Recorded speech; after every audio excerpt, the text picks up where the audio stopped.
እንጣለን። ከዛ ውጪ በጣም መነጋገር የጀመርነው ልጅቷ ተበደለች ብሎኝ ካለኝ ጊዜ ጀምሮ እንደዚህ ነው እንደዚህ ሆነ እንደዚህ ነው በቃ ልጁን መስማት ስለሚፈልግ አኔል የልጅቷን ነገር በዛ አይነት ምክንያት እናወራለን። ለምን ልጅቷ የተጨነቀችበትን ነገር ለሱ ስለነገረችው ኤደን ገነትም እየደወለች እንዲሆነ እንዲያረኩኝ እንዲተፈጠረ ሽማግሌ ተላከ ኤርሚያስ እንዲያደረገ እያለች ከሱ ጋር ስለምታወራ ነው የምሰማው እንጂ ኤርሚያስ አሜሪካ ተቀምጦ እኔን የሚያገኝበት ምክንያት ወይ እኔን እንትን የሚልበት ምክንያት የለውም።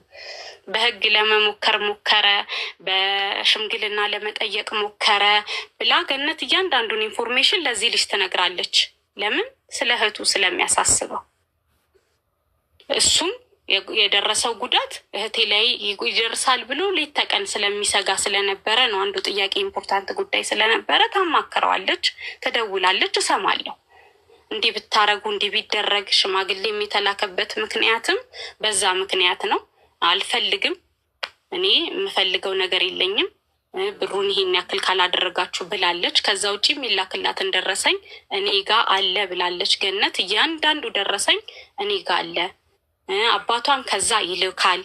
እኔ ትዳሯን አልበጠብጥም እንኳን ሰላም ሆነች፣ ይሄን ነገር እረዳታለሁ ብሏል ብላለች። ከዛ ውጪ ባሌ ነው የምትለው የ80 ባሏ አይደለም። አጋጣሚ በአንድ ቀን ተዋወቁ፣ ይሄ ነገር ተፈጠረ። ልጅ ናትና ልጅ ይታደጋል፣ ህይወት ነው፣ ህይወት ይቀጥላል። እንደዚህ ተብሎ ስለምን ይሄ ይሆናል?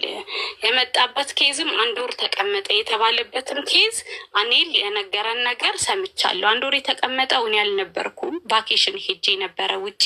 በዛን ጊዜ ነው እሱ እዛ ቤት የተቀመጠው።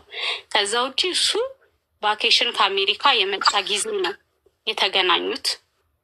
ከባለቤቷ ጋር ቫኬሽን መጥቶን የተገናኙት እና በዛች ቅጽበት ነው ልጅቷ የተፈጠረችው እንጂ ጋብቻ የላቸውም። እሱም የሄደው ህይወቱን እዛ ነው የኖረው፣ ዜግነቱ እዛ ነው። ኢትዮጵያ ለቫኬሽን ሲመጣ ከእሷ ጋር ተገናኘ። በዛች ቅጽበት ተወለደች። ኑሮ ህይወት ምናምን ትዳር አንድ ላይ የላቸውም የሚባለውን ነገር ለእኔ ያስረዳችኝ። በዚህ አይነት ሁኔታ ነው እኔ እየተናገርኩት ያለሁትኝ። እና የልጅቷን መብት አይደለም የልጅቷን መብት የእሱን መብት አልጣሰም። አሳክመዋል፣ አይቻለው። አክስትየው ስትረዳ አይቻለው። ይሄ ልጅ እኔ ጋር ተቀምጦ እንኳን ለእንደዚህ የእህታችን የልጃችን ወንድም ነው ብለው ሲያደርጉ አይቻለው። በዛ ነው ቅርበቴ። እኔ ማደርገውን ነገር አትሊስት ሼር ያደርጉኛል፣ በሀሳብ ይሄን ይሉኛል ማለት ይሄ ነው የምናገረው ነገር። ሲቀጥል ወደ ሆስፒታል ደረጃ ሲሄድ ደግሞ እኔ ሆስፒታል ላይ ተደብቄ ሳበላው ነበረ። ባለኋት ቀናቶች እሷ ሳታየኝ ተደብቄ እያንዳንዱን ነገር ሳበላው ነበር።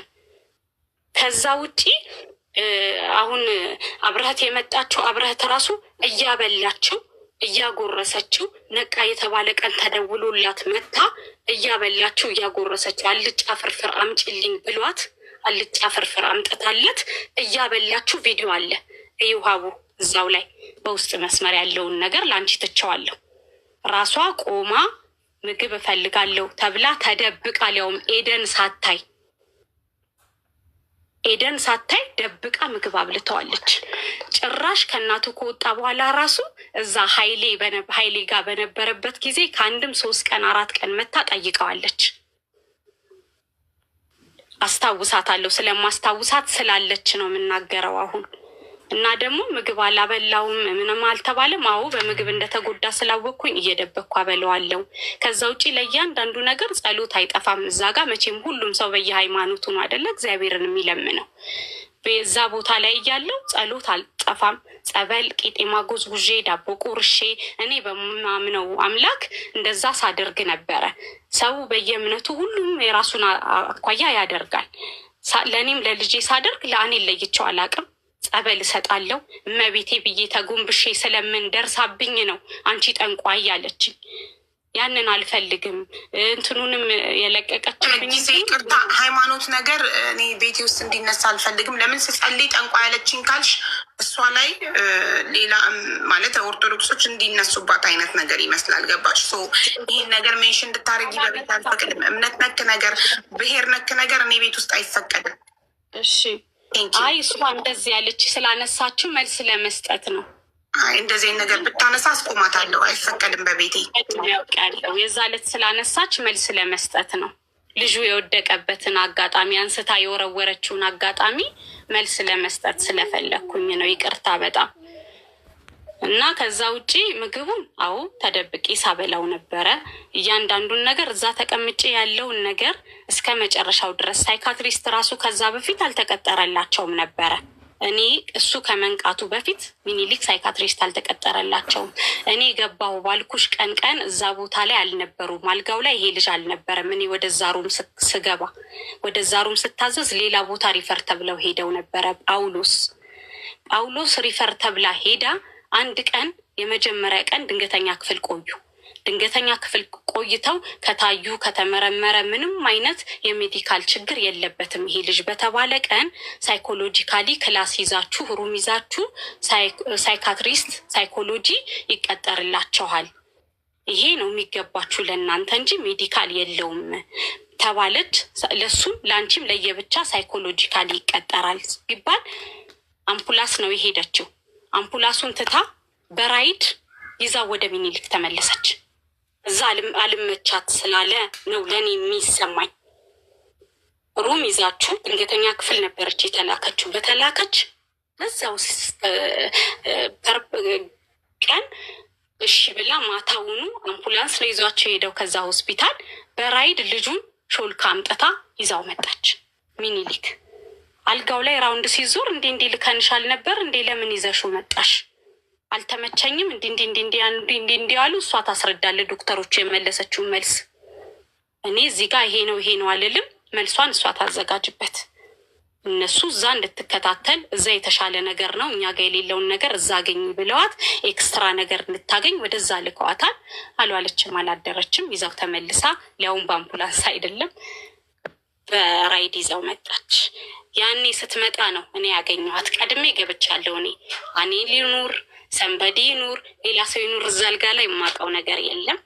እኔ እዚያ ቦታ ላይ 2 ቀን ሆኖኛል ከገባው። ድንገተኛ ክፍል 1 ቀን አደርኩኝ። የዛኑ ቀን እሷ የመጣሽ ቀን ቀድሜ ነው አልጋ ያስኩትኝ 24ን ቁጥር ያስኩትኝ። ከዛ ነው ሲመጣ ይህ ልጅ ተኝቷል። ምንድነው እንዴት ነው ብለሽ ስትጠያየቂ ነው የምታውቂው። የዛ ቀን ነው እንተዋወቃለን አቅሻለሁ የሚባለው ኮንቨርሴሽን የመጣው። ከዛ እንደዚህ ሰፈሬ ነው እንዲ ወይ እኔም እኮ የመገናኛ ልጅ ነኝ የት አካባቢ ነሽ የሚባለው ነገር መጣ። ከዛ አቅሻለሁ ከባለቤቴም ጋር እንደዛ ማውራት ተጀማመረ። በሰላም በፍቅር ልጆቻችንን እያስታመምን ነበረ። ከዛ በኋላ ያለው ሂደት ነው እያስጠረጠረን እየሆነ ያለውን ነገር። ልጁ አንድ ቀን ዋን ሙቭመንት ነቅቶ በመተኛቱ ምክንያት ነው ሰው መጥቶ ጠይቆን ሲሄድ ቀና ብሎ አይቶ በመተኛቱ ምክንያት ነው ይሄ ጥርጣሬ የመጣ። ይሄ ልጅ ታሟል።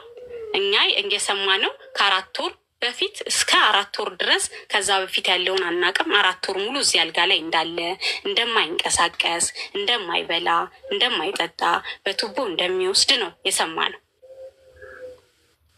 አይደለም ቀና ብሎ ሊያይ ሰው ቀርቶ አይደለም እና በሰው የሚንቀሳቀስ በሰው ዳይፐር የሚቀየርለት ተደግፎ እንኳን ተነስቶ እንቅስቃሴ አርጎ ማያቅ ልጅ ነው።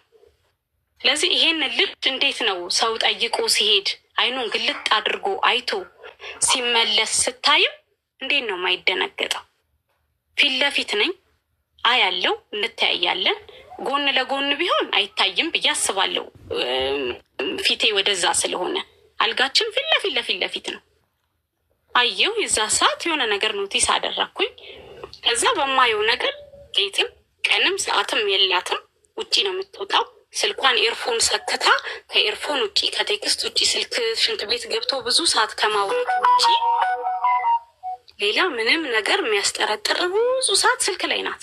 ብዙውን ሰዓት ስልክ ላይ ናት። ተደጋጋሚ አይ ነው ብዬ አልኩኝ። ከዛ በሚሄድበት ነርሶቹ በሚያደርጉበት ነገር አልደግመውም። በብዙ አይነት መንገድ ይህን ልጅ ማናገር ጀመርኩኝ። አወራኝ፣ ቃል ገባሁለት። ቪዲዮዎቹን መቅረጽ ጀመርኩኝ። አዎ እያንዳንዱን ነገር እኔ ከመጀመሪያ እንደዚህ አይነት ሲስተማቲካሊ ባስብ ኖሮ ይሄ ነው ብዬ ሆስፒታል ሁሉንም ነገር አፍረጥጬ መውጣት እችል ነበረ። ከሰው ጋር ግንኙነት ቢኖረኝ ሰው ልኮኝ ቢሆን እዛው ሆስፒታል ነገሮቹን ድብልቅልቅ አድርጌ መውጣት እችል ነበር። ሀቡ ግን ይሄ ልጅ ህይወት ነው፣ እናቱ ናት። ምን አገባኝ ብዬ ነው የወጣሁት እኮ ምንም ነገር ሳላደርግ የእሱን ታሪክ የእሱን ህይወት ለዶክተሮቹ ትቼ ነው የወጣሁት። ይሄ ልጅ እንዲህ ነው የምትታመኑ ዶክተሮች፣ ለማንም ነርስ ለማንም እንትን አድርጌ ያልወጣው ለአንዲት ዶክተር። ከዛ ውጪ ሁለተኛ ዶክተር ታዞለታል ለተባለው ለዶክተር ጌዲዮን እና ለዶክተር ህይወት ስማቸውን በጣም ብዙ ቅርበት ስላለኝ ከነሱ ጋር ልናገር ፈልጋለሁ። ሁለቱ ናቸው የእሱ ስፔሻሊስት ዶክተሮች። ለነሱ ተናግሬ ለነርሶች ለሚያበሉት የሚያበላው ነርስ የሚከታተለው ሩሙ ላይ የተለጠፈው ነርስ ታጁ ይባላል።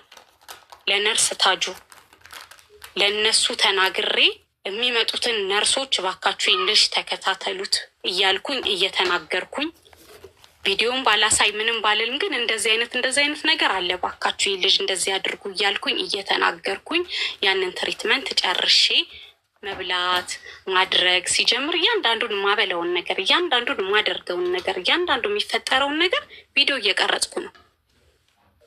ለማንም ያንን ቪዲዮ ቀርጬ ለዶክተሮቹ ነው የሰጠሁት። ከዛ ውጪ ነርሶቹን እናመስግን ተብሎ ኬኬ ቁርስ ንቀን አለች። እሷ ባለችበት ነው ተደውላ ተጠርታ ነው የመጀመሪያ ቀን እስቲ ካልጋ ከተኛበት ቀን እስቲ ይንቀሳቀስ ተብሎ የተነሳበት ቀን ለሁለት ሰው ተደግፎ ነው። እግሩ ራሱ እሱ ራሱ ካላነሳችሁኝ እልህ ላይ ነው። መራመድ እኮ እችላለሁ፣ ጓጉቷል። ያችን ቀን ካልጋ ላይ መነሳቱ ስላጓጓ አራምዱኝ እግሬ ይረግጣል እያለ በእልህ ነው ያንን መሬት ሲረግጠው የነበረው። እንግዲህ ላዩ ላይ ሱሪው እስኪወልቅ ድረስ የለበሰው ሱሪ መታጠቅ አልቻለም። ሰውነቱ ከማለቁ የተነሳ የጎን አጥንቱ ብቻ ነው ላዩ ላይ ያለው። ያ የጎን አጥንቱ ሱሪውን ካለመያዙ የተነሳ ወደ ታች ወርዷል። እሱም አለ ፋይል ላይ መረጃ ላይ አለ፣ የማበላው ነገር መረጃ ላይ አለ፣ ከዛ ውጭ የተናገረኝ ነገር መረጃ ላይ አለ። ዊልቸር ላይ ቁጭ አድርጎ ጁስ ሲያበላው የነበረ ልጅ የእሱ ያሳደጉት ልጅ ነው። ሀይሌ ተብዬ የተሰጠዋ እና ውሰድ ከፖሊስ ጣቢያ ተብሎ የተሰጣቸው ቤተሰቦች ለመጀመሪያ ቀን እየተሳቀቀ ያችን ጁስ የወሰዳት ከሱ ካሳደጉት ልጅ ከወይዘሮ ፀሐይ ልጅ ነው። ጁስ እየበላ ቪዲዮ የነበረው የዛ ቀን ራሱ ትመጣለች አትመጣም እያለ አንገቱን ሰብሮ ቀና ሲል ሲያወራ የነበረ ልጅ እንዳለች ነበረ። ነርሶች ጠርቷት ነው ወደ ሩም ሄደችው፣ ወደ ስታፍ ሄደችው። ትመጣለች ብሎ ያንን ጁስ ሲጠጣ የለችም እኮ አይዞክ እያልነው ነው። ያ መረጃ ስላለ ስለምታዳምጩ ነው። ሀቡ የለችም እኮ አይዞክ ማንም የለም እያልነው ነው። ያንን ጁስ ሀይሌ ሲያጠጣው የነበረው ቀና በል እያልኩትን እየቀረጽኩት ቀና በል አይዞክ ስለው አሁንም መልሶ ይሳቀቅና ወደ በር ያያል። አሁንም መልሶ ይሳቀቅና ወደ በር ያያል። ለምን? ሙሉ የሰፈሩ ሰው ተጠርቶ መጥቷል። የዛ ቀን ሙሉ የአካባቢ ሰው ተጠርቶ መጥቷል። ኬክስን ቁርስ የነበሩት እንዳለ እዛ ጋ ያየሻቸው ሰዎች እሱን ያሳደጉት ሰዎች ናቸው። ጣዕሙንም የሚያውቁት እኔ አላቅም ብዬ ለሳይካትሪስቷ ተናግሬ ተደውሎ ተጠርተው ነው ያንን ሁሉ ትሪትመንት አድርጌ ጨርሼ ከሄድኩኝ በኋላ ወደ ቤቴ ለመሄድ ስል ዶክተር ህይወታችን ሳምንት የሰጠችኝ ይህንን ፕሮሰስ ለማድረግ ፍቃድ የሰጠችኝ ሳምንት ስለነበረ ያንን ጨርሼ ለእሱ አስረክቤ አደራችሁን እባካችሁ የዚህ ልጅ ነገር ብዬ ለእነሱ አደራ ሰጥቼ ሳይካትሪስት 2 ቀን አገኘችኝ። ማክሰኞና ሐሙስ ነው የምትገባው። ሳይካትሪስቷን ከኔ ይልቅ እኔ ወደ ቤቴ እገባለሁ። ከኔ ይልቅ ለእሱ የሚቀርቡ ቤተሰቦች አሉ። ሄጄ ሰፈራቸውን ላጥናና ልጠይቅና ከአንቺ ጋር አገናኝቻቸው እኔ ወደ ቤቴ እገባለሁ ብዬ ሰፈር ላይ የሄድኩትና ላጠናበት የሄድኩበት ምክንያት በዛ ምክንያት ነው። እሷ ወለደችበት ታደገችበት የተባለበት ሰፈር 12 ቀበሌ ቦምቤ ግቢ የሚባል ሾላ ቅጠል ተራ ይባላል። ሰፈሩ 12 ቀበሌ ይባላል። ቦምቤ የሚባል ግቢ ነው። ሾላ ገበያ ፊት ለፊት እዛ ሄድኩኝ፣ ጠየቅኩኝ። እናትየውን ያሳደጉትን አገኘው፣ እንዳለ የግቢውን ሰዎች አገኘው። እነሱን እንዲህ ነው በእናንተ ኃላፊነት። ወዲያውኑ ሳይካትሪስቷ የሚገባበትን ቤት አንድ ሰው እፈልጋለሁ እሱ የሚኖርበት አካባቢ ላይ አንድ ሰው ፈልጋለሁ ከእናንተ ጋር ኮሚኒኬት የሚያደርግ ይህ ልጅ ድጋሚ እንደዚህ አይነት ነገር ከወጣ በኋላ ድጋሚ እንደዚህ አይነት ነገር እንዳያጋጥመው ከእናንተ ጋር የሚገናኝ ሰው፣ ሀሳቡን የሚገልጽ ሰው፣ እንዲህ ሆኗል ዛሬ እንዲህ ተፈጥሯል ብሎ የሚናገር ሰው አንድ ሰው ፈልጋለሁ ተብሎ ቡዛየው የመጣበት ምክንያትና የተገኘበት ምክንያት በዛ ነው። ቡዛየው አብሮ ነው